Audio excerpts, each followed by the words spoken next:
본문의 말씀 창세기 13장 10절에서 18절 말씀 중심에서 믿음의 눈이라는 제목으로 함께 말씀을 통해 은혜 나누기를 원합니다. 지난 주일은 부활주일을 우리가 지키면서 성경대로라는 제목으로 함께 말씀을 상고하였습니다.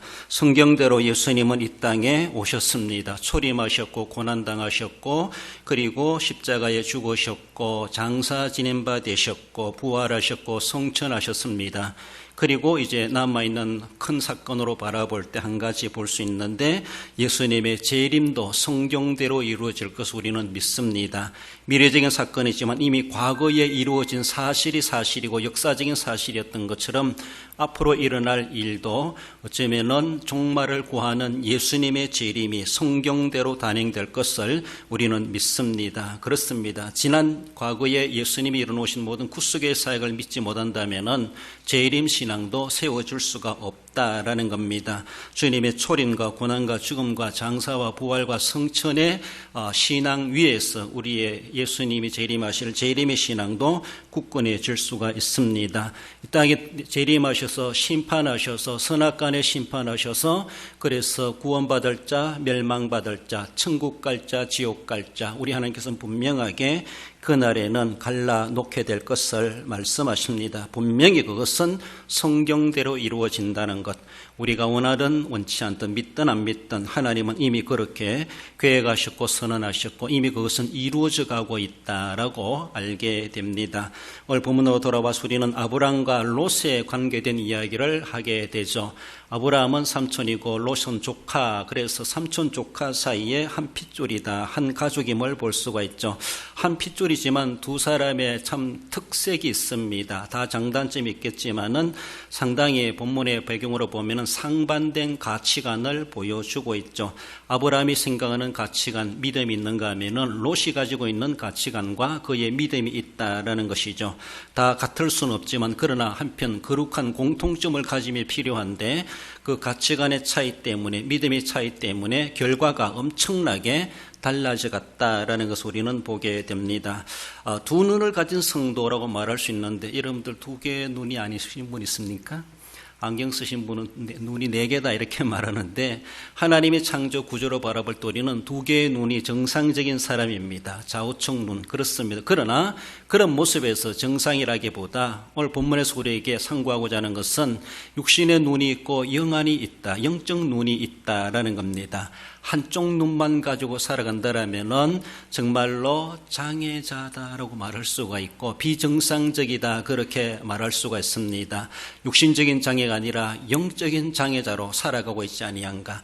하나님이 우리에게 육안도 주셨고 영안도 주셨는데 한쪽 눈만 가지고 한쪽 눈은 자기 눈이 아닌 것처럼 막아버리고 끊어버리고 감아버리고 그렇게 살아가고 있는 것은 아닌가. 분명히 우리는 이 땅에 살아가면서 육신의 눈으로도 바라봐야 되지 지만 영적인 눈으로도 볼 줄 아는 것이 정상적인 시력이고 정상적인 눈을 가진 사람이다라고 볼 수 있습니다. 여러분들 아무리 아프지 않는 성한 눈을 가지고 일부러 안대를 대가지고 나 세상 많이 안 보고 싶어 하면서 한쪽 눈 가릴 사람 있습니까? 얼마 그래 할 필요가 없습니다. 눈이 아프면은 돈 들여가면서라도 안과 가서 치료받고 수술을 받고 더 밝게 보려고 애를 써가는 것이 필요하기도 한데 우리가 한쪽 눈이 어두워져 가고 있고 실명위기에 있으면서도 수술도 하지 않고 내버려 두고 나는 세상 덜 보고 싶다라고 할지 모르는데 아무튼 그것처럼 그렇게 어쩌면은 육신의 눈은 밝을 줄 알면서도 영안은 깜깜한 가운데 일부러 가려놓고 살아가는 사람은 없지 아니한가 우리는 생각해 보십시다. 하나님은 우리에게 두 눈을 주신 것처럼 영안도 주셨고 또 육안도 주셨다라는 것을 우리는 늘 생각하며 더 나아가서 우리는 잊어버릴 수 있는 믿음의 눈, 영적인 눈을 우리는 떠서 볼 줄 알아야 됩니다. 그렇습니다. 본문으로 돌아와서 믿음의 눈이라는 제가 주시는 말씀 먼저는 안 보이는 것을 보는 눈을 가져야 될 것을 말씀합니다. 그것을 영안이다 그렇게 말합니다. 아브람과 롯은 고향 갈대아 우르를 함께 떠났습니다. 그리고 하란을 거쳐서 하나님이 지시하신 땅 가나안으로 가라 명하신 바대로 그들은 이렇게 함께 동반하여서 가나안 땅까지 동행하였습니다. 지금 하나님은 아브람에게 명령하셨지만은 아브라함은 롯을 데리고 왔다. 어쩌면 롯이 따라왔는지 모르지만 그래서 아브라함은 하나님의 명령을 가지고 오면서 롯도 덩달아 아브라함이 받는 그 복을 받게 되는 것을 볼 수가 있죠.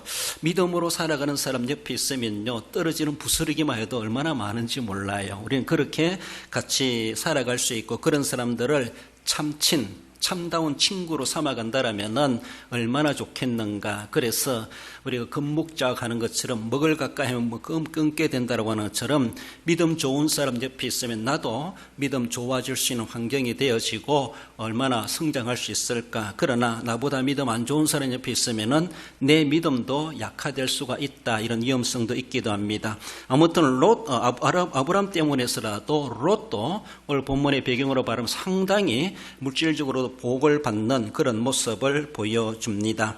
이렇게 그들이 하나님의 지시하심을 따라 이곳으로 왔을 때 그들의 가업이, 그들의 기업이 확장되게 되었습니다. 그래서 같이 이동하고 같이 목축업을 하며 살아가는 가운데 롯의 목장도 있고 아브라함의 목장도 있는데 많아지다 보니까 한 지역에다 수용할 수 없어가지고 서로가 자기의 푸른 풀밭을 차지하려고 목자들이 다투니까 아브라함과 롯이 아브라함이 제시하죠. 우리가 너무 함께 거하기는 좁다. 그래서 우리가 이제 좀 갈라서자라고 하면서 그래서 나누어지는 그런 배경을 분가하자고 그렇게 말씀하게 되는 것을 보죠. 그래서 어쩌면 우리가 롯을 바라볼 때 롯은 자기의 눈으로 보는 세계를 선택하게 되죠. 10절에 보면은 이에 롯이 눈을 들어 요단 지역을 바라본 적 소알까지 온 땅에 물이 넉넉하니 여호와의 동산 같고 애굽 땅과 같았더라. 아브라함이 조카 롯에게 말합니다. 우리가 함께 있는 것이 이 땅이 좁으니까 우리가 이제는 별거하자, 우리는 이제 분가하자라고 하며 너무나 기업이 잘 되다 보니까 복받은 것 때문에 서로가 이별해야 될 이런 아쉬움 가운데 놓여져 있습니다. 좋은 일이었음에도 불구하고 좋은 일을 다 수용하지 못하고 있고 도리어 다툼이 생겨나다 보니까 이제는 각자가 분가하여 이 땅에 살아가자라고 하며 아브라함이 먼저 제시하지요. 너가 좌하면 나는 우하고 네가 우하면 나는 좌하리라. 다르게 보면 너는 동으로 가면 나는 서로 가겠다. 우리가 서로가 이제 반대 방향으로 나누어져서 우리가 다투지 말고 살아가자라고 하며 삼촌인 아브라함이 조카 롯에게 먼저 제시합니다. 어쩌면 롯은 잘 됐다 싶었는지 선수치게 되죠. 그래서 그는 요단 지역을 바라보았을 때 여호와의 동산 같고 애굽 땅과 같았더라. 눈으로 바라보았을 겁니다. 아마 롯이 참 처세술이 능한 이 롯으로 바라볼 때 아브라함이 너가 동으로 갈래, 서로 갈래, 좌로 갈래, 우로 갈래 한번 그렇게 살펴보라. 그리고 네가 먼저 선택해라. 이렇게 했을 때 저 같으면은 눈으로만 보지 않고 한번 가봤을 것 같아요. 그게 더 눈만 보지 말고 저 멀리까지도 가보고 아마 그건 안 나오지만 롯이 눈을 들어 바라보았다라고 말하고 있습니다. 보니까 얼마나 보암직스럽고 목축하기 좋고 물도 넉넉하고 초장도 있고 얼마나 넓은 평야가 있고 좋은지. 그래서 쪽으로 바라볼 때 그는 서쪽이 아니라 동쪽을 그렇게 선택하게 되죠.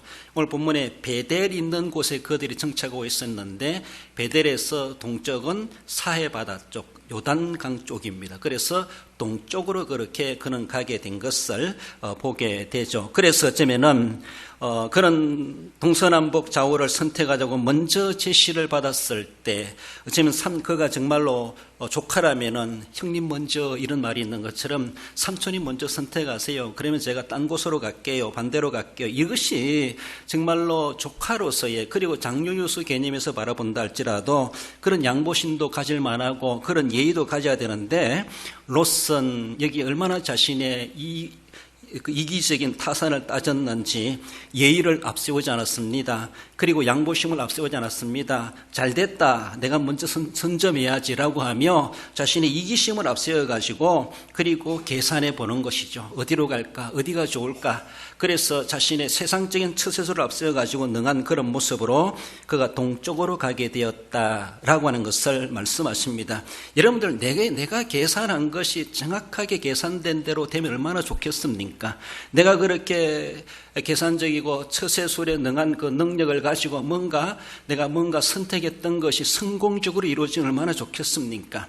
어쩌면은 훗날에 우리가 보지만 롯이 정말 선택을 잘못했구나라고 하는 것을 우리는 여기서 그는 좋은 곳을 바라보고 선점했지만은 결정적인 실수의 시작이 되고 있다라는 것을 우리는 볼 수가 있습니다. 이런 모습에서 자기 눈으로 바라보면서 뭔가 눈에 보기 좋은 대로 탐스러운 것을 자기 것으로 삼으려고 먼저 선발주자로 나서는 그런 사람들이 없잖아 있다라는 것을 볼 수가 있죠. 그렇게 계산한 대로 그렇게 생각된 대로 잘 되면 얼마나 좋았겠는가, 참 아쉬움이 있습니다. 아무튼 자기 눈으로 보는 롯의 세계가 있다고 하는 것을 볼 수가 있습니다. 우리도 이것을 결코 양보하지 않을 겁니다. 둘 중에 어떤 거 가질래? 딱 눈에 보이는 게 있습니다. 그렇지 않습니까? 그러니까 지금 당장 보면 이것이 얼마나 필요한지, 그래서 동쪽으로 가게 되는 우리의 모습도 없잖아 있다라는 것이죠. 나아가서 하나님의 눈으로 보는 아브라함의 세계가 있다고 하는 것을 말씀합니다. 14절에 롯이 아브라함을 떠난 후에 여호와께서 아브라함에게 이르시되 너는 눈을 들어 너 있는 곳에서 북쪽과 남쪽과 그리고 동쪽과 서쪽을 바라보라. 지금 아브라함은 지금까지 롯을 데리고 왔는데 롯이 이제는 떠나가야 된, 어쩌면은 멀리는 안 간다 할지라도 이별의 아픔을 갖고 있고 서운한 그런 가정을 가지고 있는 삼촌 아브라함의 마음이었을 겁니다. 롯이 떠난 후에 하나님께서 아브라함에게 나타나셨습니다. 아브라함이 갈 곳은 롯이 동쪽으로 갔으니 그는 서쪽으로 방향을 돌려서 가야만 하는 것, 선택의 여지가 없습니다. 이미 선발주자가 다 탐색해보고 자기 갈 곳으로 좋은 곳을 선점해서 가버렸어요. 그래서 나머지 땅이 자기 땅이 될 수밖에 없는, 이것은 기정사실로 정해질 수밖에 없습니다. 좋다 안 좋다 말할 것도 없고 평가할 것도 없고 당연하게 받아들여야만 하는 것이 그런 어쩔 수 없는 상황이었음을 볼 수가 있습니다. 조카 롯을 먼저 떠나보내는 그런 모습에서 아쉬운 마음을 가지고 있는 아브라함, 그 허전한 마음 속에 하나님이 때마침 그 시간을 놓치지 아니하시고 아브라함을 찾아오십니다. 그래서 너는 눈을 들어 너 있는 곳에서 북쪽과 남쪽과 동쪽과 서쪽을 보라. 우리 여러분 동서남북을 다 바라보라. 사방팔방 좌우를 바라보라 라고 하시면서 하나님은 그 온 땅을 다 바라보라고 말씀하십니다. 지금 롯은 자기가 눈을 들어 멀리 바라고 좋은 곳을 선택해 갔다라면 아브라함은 자기가 선택한 땅이 아닙니다. 지금 자기는 볼 것 없이 가야 될 땅이기도 하겠지만, 그러나 하나님이 눈을 들어 보라고 하시는, 하나님이 선택하신 땅이다라고 볼 수가 있죠. 물론 사해 땅이나 요단 지역도 하나님이 이 아브라함 후손들에 주시기로 약속한 땅이기도 마찬가지였습니다. 그래서라도 동서남북을 다 가리키는 것을 볼 수가 있죠. 이렇게 선발주자가 먼저 선점해가지고 좋은 것 다 끌어가 버렸는데 남아있는 것, 그래서 부스러기, 그리고 이삭이라도 죽을 수밖에 없는 아브라함의 처지, 그런 모양, 그런 처지에 놓여져 있는 아브라함에게 하나님이 나타나셨습니다. 하나님이 아브라함에게 뭔가 위로하시려고 나타나셨는가? 그때 와가지고 편들어 주시려고 하나님 나타나셨는가? 여러분들도 생각해 보세요. 뭔가 선택에 결정적이 있어야 되는데 어떻게 해야 될지 참 망설이고 고민이 생기는데, 그때 누군가가 전공자가 나타나고 거기에 뭔가 달인이 나타나고 그 뭔가 해박한 지식 있는 사람이 나타나가지고 그 회사에 투자해 아니면 빼 하면서 어떻게 정권이라 이런 것들을 막 조언해 주는 사람이 있으면 얼마나 좋아요. 이미 다 결정하고 나서 잘했는지 뭐든지 모르겠는데 다 결정하고 나서 뛰어난 사람이 와가지고 뭔가 위로한다시고 넌 이쪽으로 가, 잘 됐어 라고 한 식으로 괜히 편들어 주는 것처럼, 뭔가 좀 뛰어난 사람이 있으면 내가 고민하고 결정할 때 미리 와가지고, 남이 미리 결정하기 전에 내가 먼저 숨쉴 수 있도록 와가지고 그 타임을 맞춰가지고 미리 와가지고 나에게 코치를 해줬으면 얼마나 좋겠습니까? 그렇잖아요? 어떻게 보면 아브라함이 생각할 때 하나님 나타나신 거 감사하기도 하지만, 하나님 좀 때가 늦었습니다. 좀 진작 오시지요. 몇십 분 전만 오시지요 라고 하면 얼마나 좋았겠어요? 롯이 선택하기 전에 하나님께서 먼저 감동 주셔가지고 아브라함아, 너 롯을 보내기 전에 너 먼저 선점해라. 그것이 너희가 지혜다. 네가 앞으로 살아갈 길이다. 내가 너에게 준 땅이다. 하나님 그렇게 명하시면은 아브라함이 얼마나 좋겠습니까? 그런 아무런 아브라함은 그런 생각도 감동도 없는데 자기가 먼저 조카에게 지시한 것이죠. 다 결정하고 나니까 하나님 나타나셨어요. 나타나셔가지고 하시는 말씀이 동서남북을 바라보라 라고 하면서 이 모든 땅을 내가 너희 후손에게 주시겠다라고 말씀하십니다. 이미 그것은 하나님이 약속하신 약속의 반복적인 말씀이다라고 볼 수가 있습니다. 그것이 아브라함에게 얼마나 큰 위로가 되었는지, 하나님이 주시는 그런 말씀이 얼마나 자신을 편들어 주시는 것으로 힘을, 용기를 얻었는지 알 수 없지만은, 아무튼 하나님께서는 아브라함에게 롯이 떠난 후에 나타나셔서 아브라함의 마음에 위로를 주시고 소망을 주시고, 결코 너가 양보한 것이 손해보는 것이 아니다. 세상 사람들이 바라볼 때는 바보처럼 뭐 그런 것을 그렇게 결정이 늦냐, 왜 생각이 더디냐라고 하면서 순발력 있게 빨리 결정하고 생각하고 먼저 선수치고 먼저 딱 제시해야 되는데, 그러지 못하고 남들하고 나서 뒷북치는 것처럼, 남들 다 거두고 나서 그게 이삭 줍는 그 꼴이 되는 것처럼 그런 모양으로 얼마나 마음이 상심하겠는가. 나는 왜 이렇게 순발력이 있지? 난 그렇게 생각이 많지? 난 왜 그렇게 재빠르지 못하지? 라고 자기 스스로를 자책할 수밖에 없는 그런 모습일 겁니다. 그러나 사실 아브라함은 떠날 때부터 그렇지만 아무런 욕심 없이 하나님이 본토 친척 아버지 집을 떠나려고 했을 때 다 하나님께 온전히 맡겨버리고 하나님 말씀을 따라갔던 인간적이고 육신적인 욕심이 없는 아브라함이었다라고 볼 수 있습니다. 욕심 없는 아브라함에게도 하나님은 엄청난 기업이 발전할 수 있도록 그 목장을 확장케 해주시고 복을 주셨습니다. 하나님은 아브라함이 그렇게 내게 땅 주세요 구하지도 않으래도 하나님은 계속해서 땅을 주시겠다, 자손을 주시겠다, 하나님 원대한 계획을 가지고 아브라함을 이리저리 인도해 가시고 경험하게 하셨던 것을 봅니다. 말씀을 준비하며 저는 알래스카 땅에 대해서 조금 생각이 들더라고요. 여러분, 알래스카 땅은 어느 나라 땅이에요? 미국 땅이죠. 미국 땅입니다. 미국에는 50개, 51개, 50개로 알고 있는데 공식적으로 50개 주가 있습니다.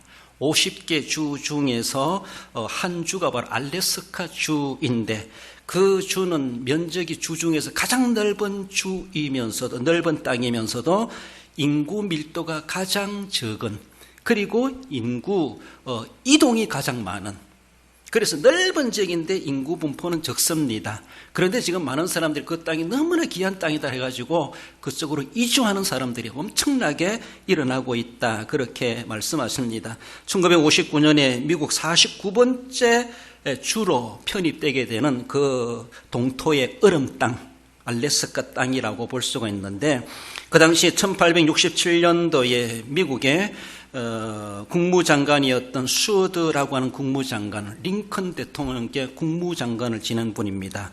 링컨이 죽고 나서 2년 이후에 1867년에 우리가 저 알래스카 땅을 러시아로부터 우리가 구입합시다.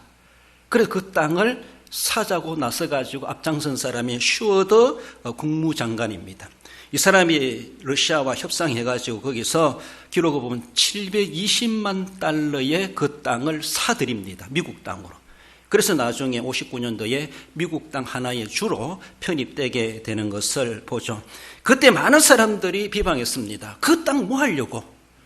러시아에서도 그 땅 안 쓰고 있는 땅이고 버려진 땅이고 얼음으로 가득 찬 그 땅인데 그 땅을 뭐 하려고 사느냐라고 하면서 많은 사람들이 이거는 수어드의 바보짓이다, 이거는 수어드의 얼음상자다, 그리고 북극곰의 정은밖에 안 된다, 이런 식으로 많은 사람들이 비방했어요.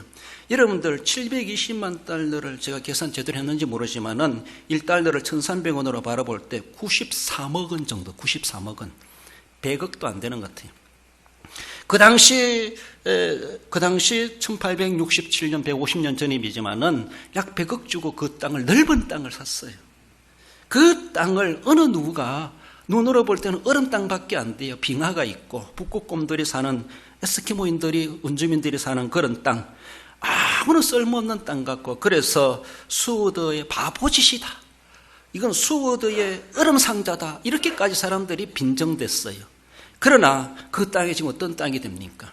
거기에 금이 많이 있다라고 해서 금을 좋아하는 미국 사람들이 그쪽으로 이주하고 갑니다. 석유가 나오고 천연가스가 나오고 석탄이 나오고 금이 나오고 아연이 나오고 은이 나오고 구리가 나오고 모래가 많이 있고 자갈이 많이 있고 천연 자원이 얼마나 많은지 지금 그 땅을 제가 계산 제대로 했는지 모르지만은 약 93억 원을 주고 샀다고 생각해 보세요.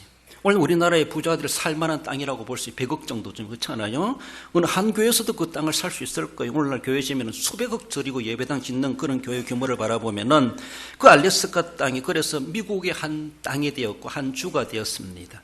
미국의 국기를 성족이라 그랬죠. 이런 그 별이 몇 개인지 아세요?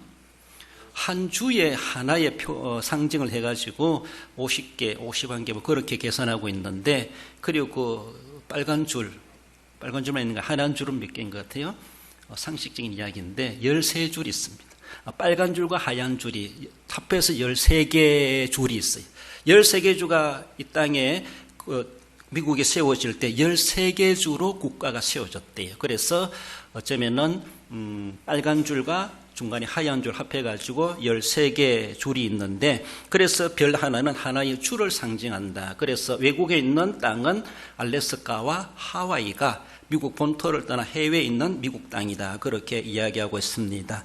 여러분들, 자기 눈으로 보면 얼음상자밖에 안 되고 거기 뭐 누가 살겠나 별 볼 일 없는 것 같은데, 지금 수호다는 사람이 어떤 생각이 있었는지 모르지만 왜 그 땅을 사라고 했는지 알 수 없지만은 그 땅을 사고 나서 미국이 얼마나 부자가 되고 있습니까?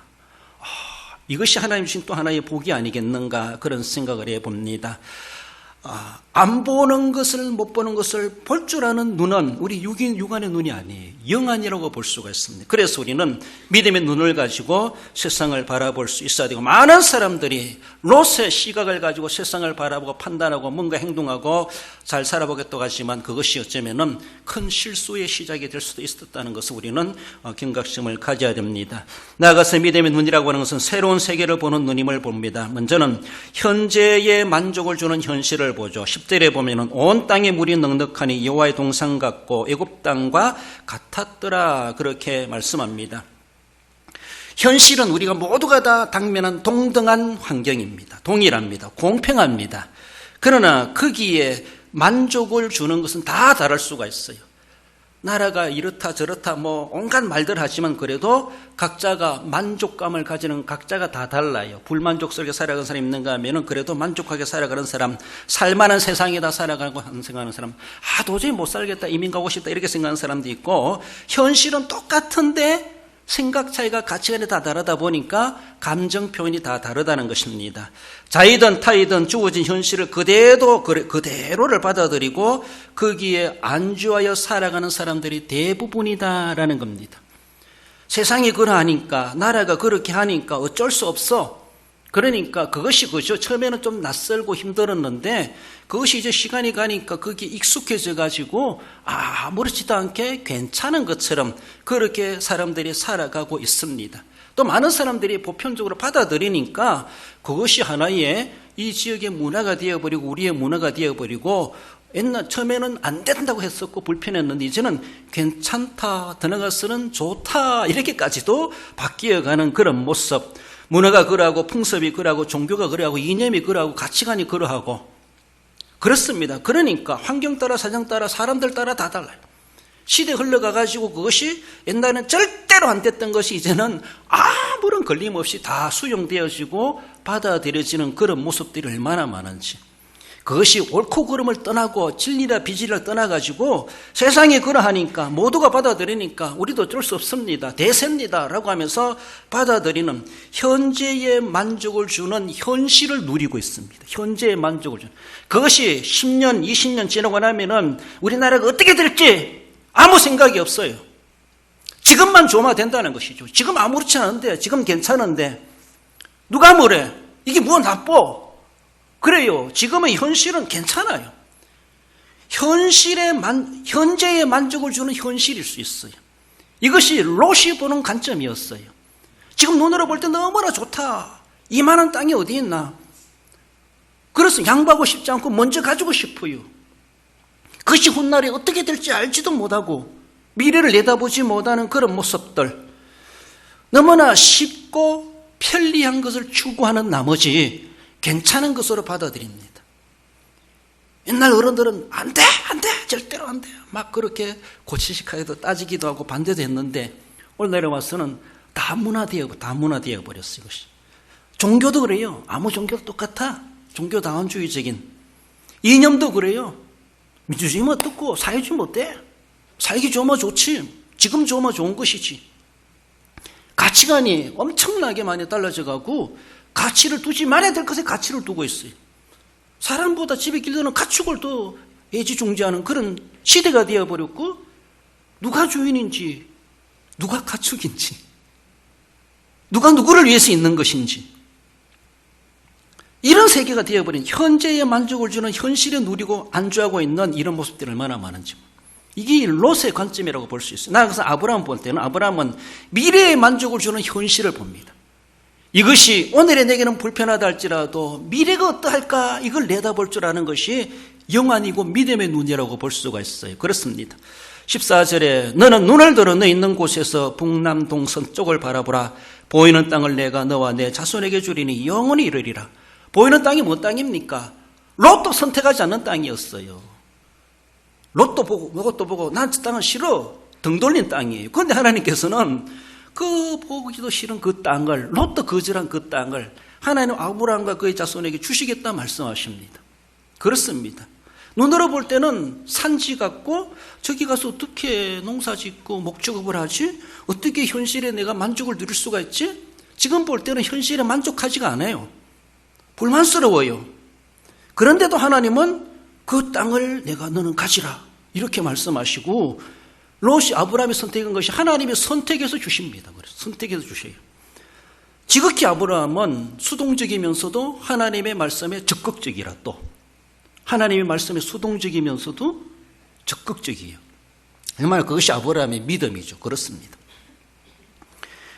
이미 하나님께서는 아브라함이 그 땅을 정말로 가라고 말씀하셨고 그 땅을 자손에게 주시겠다고 창세기 이미 앞서 그렇게 말씀해 주셨고 계속 반복적으로 주십니다. 그래서 창세기 12장 7절에서 내가 이 땅을 내 자손에게 주리라 그렇게 말씀하십니다. 제가 저 그림을 일부러 인용해 발췌해 왔는데, 카톡에 보니까 누가 사전 선거 투표해가지고 뭐 앞에 빨간 판에는 뭐 선거 운동하는 그런 몇 번 찍으라는 그런 그림인데 제가 지우고 저렇게 써놨습니다. 할아버지, 할머니, 아빠, 엄마. 할아버지, 할머니, 아빠, 엄마가 잘 살기 좋은 세상 만들라 하지 말고 손자, 아들, 내가 잘 사는 세상을 만들어주세요. 그런 말입니다. 그래요. 미안한 말인지 모르지만 우리 어르신들 정말로 내가 살려고 하는 세상보다는 내 아들과 내 자손들에게 물려줄 나라가 어떤 나라가 될 것인가? 이것이 이제 우리가 남은 생에 해야 될 일이 아닙니까? 뭐 후손들이 뭐 굶어 죽든 말든 어떤 세계가 든 말든 나는 먹고 잘 살아야 돼. 이렇습니까? 세상 사람들도 그런 관점은 아닌 것 같아요.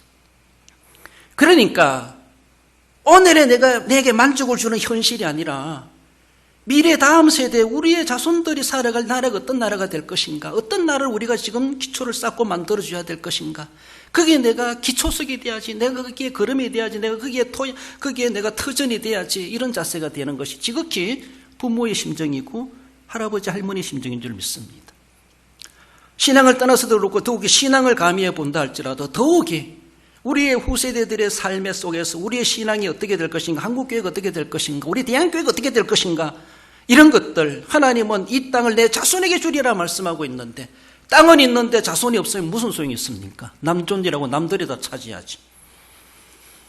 그러므로 정치적이든 선거를 하든 무엇을 하든 하나님이 우리에게 이 주신 땅을 우리가 잘 지켜내고, 나도 한평생 잘 살아왔는데 우리 후손들도 아무런 걱정 근심 없이 자유대한민국과 복음화된 한국을 물려주고 이 나라 민족을 그들에게 후손에 물려주고 그 시대 가면은 세계에 더 1등 가는 나라로 만들어주는 그런 우리의 모습들, 그것을 위해서 한 표를 던지더라도 제대로 던지라는 것이죠. 제대로 하라는 것이죠. 아무 생각 없이 하지 말고 그 장밋빛 공약 바라보고 그거 좋다라고 생각하지 말고 현재의 만족을 주는 현실을 바라보지 말고 현재는 조금 불편하고 고통과 아픔이 있다 할지라도 이것이 미래의 희망을 주는 일이라면은 나 하나가 종자씨가 될 수가 있습니다. 그렇지 않습니까? 종자가 돼야 되는데 그러지 못하고 아들, 딸, 손자, 손녀 생각은 안정에도 없고 나만 잘 먹고 잘 살고 평안하고 문제 없어도 된다. 대먹지 못한 모습입니다. 그것은 그렇습니다. 예수님께서 이 땅에 오셔서 우리를 위해서 십자가 달려 돌아가신 것은 오늘 우리가 당장 구원의 완성을 보고 아무런 죄의 마귀의 영향을 받지 않고 행복하고 뜬뜬하고 부자로 살아가도록 하시기 위해서 십자가에 처참하게 달려 돌아가신 것이 아니에요. 우리의 구원은 미래예요. 우리가 예수를 믿고 구속함을 받았어도 여전히 세상은 똑같아요. 지금은 현실은 우리가 만족하지 못할 만큼 불만스럽기도 해요. 하나님 우리를 구원해 놓았으면 아무런 죄의 영향 받지 않고 정말 물질적으로 잘 살아야 되지 않습니까? 복음화 됐으면 롯처럼 그것을 자꾸 우리는 구해요. 롯처럼. 그러나 아브라함은 지금 험악한 산지를 향하여 나간다 할지라도, 지금은 내 눈에 아무것도 안 보인다 할지라도 미래가 하나님이 보장해 주시겠다는 거예요. 내가 내 자손에게 주리라. 그것은 땅도 보존되고 자손도 지켜주시겠다는 것이죠. 자손도 번성케 해주시겠다는 것이죠. 아브라함처럼 믿음의 가문으로 세워주시고 그렇게 하시겠다는 것이죠. 우리가 예수님의 십자가로 구속함을 받은 것은 지금 당장 행복이 추구하고 행복이 보장되는 것이 결코 아닙니다. 도리어 그 구속함을 받고 예수님을 믿는다는 그 이유 때문에 핍박을 당할 수가 있어요. 도리어 고통과 고난의 역경이 있을 수가 있어요. 롯은 그 고난 싫어합니다. 롯은 그 굶주림을 싫어해요. 롯은 지금 내가 배부른 것을 좋아해요. 이게 롯의 관점이에요. 그러니까 새로운 세계를 보지 못하고 현실에 안주하고 있고 그것이 다인 줄 알고 살아가고 있는 것이 막대먹은 모습이고, 그것이 롯의 인생이 그렇게 꼬꾸라지게 되는 이미 시작되고 있다고 하는 것을 볼 수가 있죠. 우리는 지금 고통과 고난과 역경 속에 있다 할지라도 지금은 힘들어도 나중은 창대케 해주시리라 하나님 약속을 믿고 있습니다. 이것이 구속함을 받은 성도들의 신앙과 미래지향적인 관점이고, 영적인 삶뿐만 아니라 우리 자손들에게까지도 그러한 관점을 심어줘야 되고, 그런 신앙을 우리는 심어줄 수 있어야 됩니다. 새로운 세계를 바라보는 그 눈, 믿음의 눈으로 볼 수 있는 눈입니다. 마지막으로 세상에서 하늘을 보는 눈이 있음을 볼 수가 있습니다. 두 친구가 배가 고파가지고 돼지고기가 땡긴다라고 하며 고기 먹으러 갔대요. 그래서 가서 뭐 먹을까? 돈가스 먹자. 돈가스는 돼지고기로 됐나요? 돈가스를 먹으면서 맛있다. 돼지라는 녀석은 한평생 태어나서 살아나서 우리에게 먹을 거리가 되어버리고 돈가스로 구워가지고 내 입에 들어오니까 참 돼지 인생도 참 그렇다라고 하며, 그러면서도 맛있게 먹고 두 사람이 식당을 나왔답니다.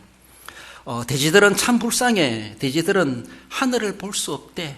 이렇게 예쁜 하늘도 별들도 많고 달도 있고 무지개도 있는 하늘을 돼지는 못 본대, 안 본대, 이런 말을 하면서 돈가스로부터 돼지고기 이야기로부터 계속 돼지가 주제가 돼가지고 돼지고기 이야기로 쭉 돼지가 이야기해서 둘이가 속닥속닥 이야기합니다. 그렇습니다. 그래서 하늘을 보지 못하고 살아가는 돼지다. 참 돼지는 안타깝다. 땅만 쳐다보고 땅의 것만 파먹고 살아가는 돼지의 일생. 그러면서 참 돼지는 참 불쌍하다, 그렇게 여겼답니다. 그래서 생각나는 것이 영국의 사상가 존 스튜어트 밀이 말한 것처럼 배부른 돼지보다 배고픈 소크라테스가 낫다, 이런 말이 있는 것처럼 많은 사람들이 하늘이 있음을 알지도 못하고 자기 머리 위에 하늘이 있는 걸 알지 못하고 그저 땅만 파가지고 땅의 것만 주워 먹고 얻어먹고 하는 돼지 같은 인생을 사람들이 있는가 하면은, 비록 지금은 배고프지만은 소크라테스, 뭔가 생각이 있고 고민이 있고 뭔가 할 일이 있고 인생으로 살아가는 그런 삶, 그렇습니다. 지금은 배고프다 할지라도 하늘을 바라볼 줄 아는, 이것이 우리에게 주신 하나님이 주신 하나의 은혜라고 볼 수가 있습니다. 하나님 형상으로 지음받았으면서도 하나님은 안정에도 없고 땅만 쳐다보고 돼지처럼 하늘은 쳐다보지 않고 땅만 쳐다보고 땅에서 뭔가 먹고 살겠다라고 그렇게 정정긍하며 살아가는 사람은 죄송해요, 돼지 인생 같은 인생이에요. 그러나 비록 배고프다 할지라도 땅에서 구할 것이 비록 없다 할지라도 하늘을 바라보고 하늘을 쳐다볼 줄 안다고 하는 것은 아무나 가지는 것이 아닙니다. 우리의 눈도 마찬가지, 땅만 쳐다보는 돼지 눈이 아니라 하늘을 보는 눈을 하나님 우리에게 주셨습니다. 육신의 눈만 주신 것이 아니라 영적인 눈도 주셨다는 걸 알아야 돼요. 왜 한쪽 눈을 자꾸 가려놓고 일부러 가려놓고 그 실명되도록 그것도 알지도 못하고 그냥 내버려 두고 살아가는가? 우리가 아브람과 롯을 비교해 볼 때 아브람은 선수 칠 줄도 모르고 처세술도 약하고 롯처럼 약삭 빠르지도 못하지만은, 그러나 그의 단점이라고 단점을 하나님이 다 보완해 주지 않습니까? 세상 욕심 가지지 않아도 하나님이 다 채워주십니다. 차라리 어리숙한 인간이 낫지 똑똑한 돼지보다. 그렇잖아요? 그렇습니다. 아브라함은 하나님의 주도적인 삶을 살아갑니다.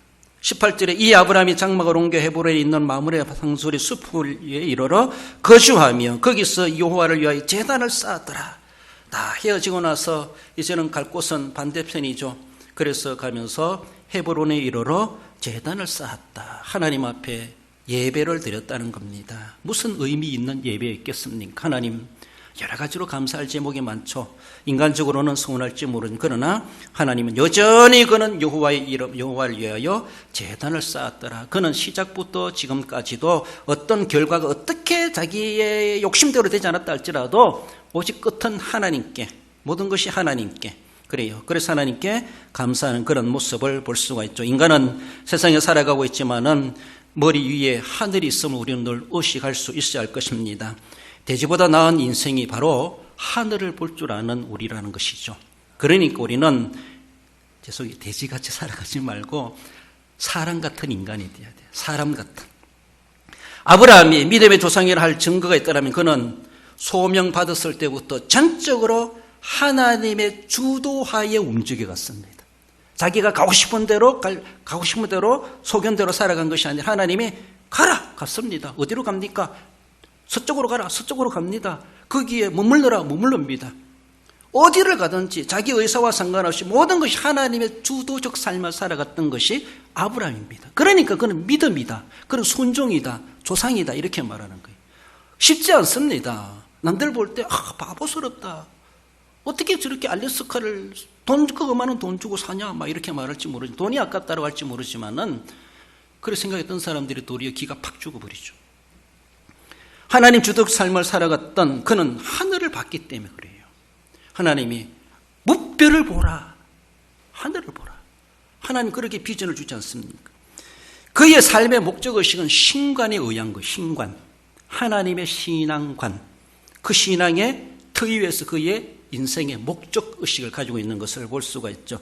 창세기 12장 1절에 여호와께서 아브라함에게 이르시되 너는 내가 내게 보여줄 땅으로 가라. 그렇게 말씀하십니다. 이것을 히브리서 기자는 11장 8절에 아브라함은 순종하여 갈 바를 알지 못하여 나아갔으며 라고 말씀하십니다. 아브라함 처음부터 하나님 말씀을 따르는 지극히 수동적이면서도 이미 떨어진 말씀에는 적극적이었습니다. 두말하지 않고 이유를 묻지 않고 그렇게 적극적으로 순종했습니다. 그의 인생에 오직 하나님이 주도권을 가지셨고 모든 내 인생의 주인은 하나님이십니다. 하나님이 길라잡이가 되어 주시옵소서. 주님이 내 앞서 내 인생을 걸어가시옵소서. 내 모든 생각과 모든 결정을 하나님께 주도권을 넘겨드렸습니다. 그래서 하나님이 하라는 대로 하죠. 독자를 바쳐라. 그것까지도 합니다. 그것까지도 해요. 하나님이 하라는 대로 지극히 한 말씀에는 따르는 수동적이면서도 따르는 데는 적극적이었습니다. 잠언 16장 3절에 너의 행사를 여호와께 맡기라. 그리하면 내가 경영하는 것이 이루어지리라. 그렇게 말씀하십니다. 하나님께 맡겼을 때 하나님 분명히 뜻을 이루시는 우리 하나님이십니다. 읽어봅시다. 골로새서 3장 1절 2절입니다. 그러므로 너희가 위의 것을 찾으라. 거기는 그리스도께서 하나님 우편에 앉아 계시느니라. 위의 것을 생각하고 땅의 것을 생각하지 말라. 할렐루야. 그렇습니다. 한 눈은 땅을 보지만 그래도 또 한 눈은 하늘을 쳐다볼 줄 아는 영안이 있어야 됩니다. 영안마저도 땅만 쳐다보고 땅의 것만 추구하는 것은 영안이 유관이 되어버리는 것이죠.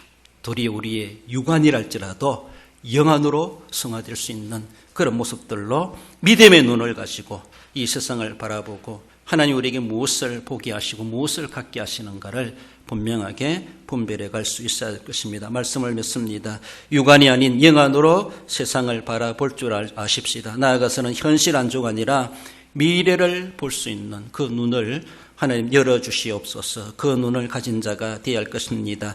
세상 것을 추구하는 자가 아니라 하늘의 것을 구할 줄 아는 자, 하늘의 것을 먼저 구하고 그것을 욕심을 가질 줄 아는 자가 되어야 할 것입니다. 믿음의 눈으로 분별하여서 진정으로 잘 분별하여 살아가시고 하나님께 영광 돌리고 하나님 주시는 그 복을 받기 합당한 우리 모든 성도 여러분들 되시기를 주님의 이름으로 축원드립니다.